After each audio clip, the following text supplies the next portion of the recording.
tin chuan in mual tin through the Hoy Valley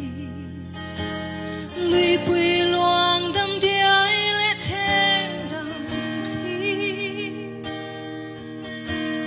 qua tin lo tu shing mi ro pui na